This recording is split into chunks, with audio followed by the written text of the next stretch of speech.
नमस्कार बच्चों, आज मैं आप लोगों को फ्रांसीसी क्रांति के बारे में बताऊंगा कि फ्रांसीसी क्रांति कब हुई, उसका मुख्य कारण क्या था और फ्रांसीसी क्रांति शुरू कब हुई और फ्रांसीसी क्रांति का अंत कब हुआ, कब हुई, क्यों हुई, कब शुरू हुई और कब अंत हुआ के बारे में मैं आपको बताऊंगा। तो फ्रांसीसी क्रांति क्या होती है? क्रांति का अर्थ होता है परिवर्तन, क्रांति का अर्थ होता है बदलाव।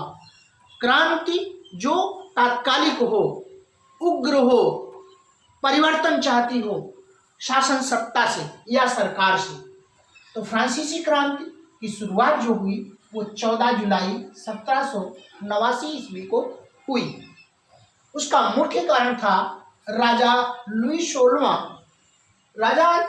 16वां बड़ा अत्याचारी, बड़ा ही दुष्ट और बड़ा अयोग्य राजा था, सम्राट था। उसके शासनकाल में जनता परेशान थी। उसके राजशाही शासन से आम लोगों को बड़ी परेशानी थी। आम लोगों में असंतोष था, आम लोगों में अर्थात जनता में असंतोष था। इसका मुख्य कारण था राजा लुई 16वां कहा करता था कि मैं ही सरकार हूँ, मैं ही शासक हूँ, मैं ही शासन हूँ, अर्थात मैं ही सर्वे सर्वा हूँ। निरंकुश शासन करना चाहता था, अर्थात ये चाहता था कि कोई भी उसके शासन प्रणाली पर अंकुश न लगाए। तो निरंकुश शासन और बड़ा ही अयोग्य शासन, इसीलिए लोगों ने क्रांति कर दी और ये क्रांति शुरू हुई बैस्टिल पर हमले से। बैस्टिल एक किला था, उसके हमले से शुरू हुई और अंत हुआ उसका 11 नवंबर 1799 को। उसका अंत हुआ 11 नवंबर 1799 को और शुरुआत हुई 14 जुलाई 1789 को। शुरू हुआ बैस्टिल पर हमले से और अंत हुआ नेपोलियन बोनापार्ट के राज पर हमले के साथ।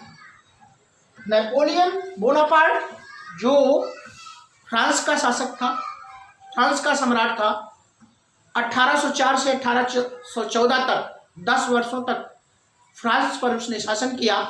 और वो कहा करता था कि समय को मैं नहीं पहचान पाया और समय ने मुझको नहीं पहचाना, अर्थात मैंने समय नष्ट किया और समय ने मुझको नष्ट कर दिया।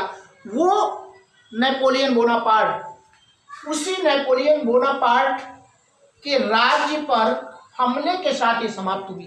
कब हुई? 11 नवंबर 1799 को। अन्य कारण थे आर्थिक असमानता और सामाजिक अन्याय। तो फ्रांसीसी क्रांति 14 जुलाई 1789 को शुरू हुई और उसका अंत हुआ 11 नवंबर 1799 को।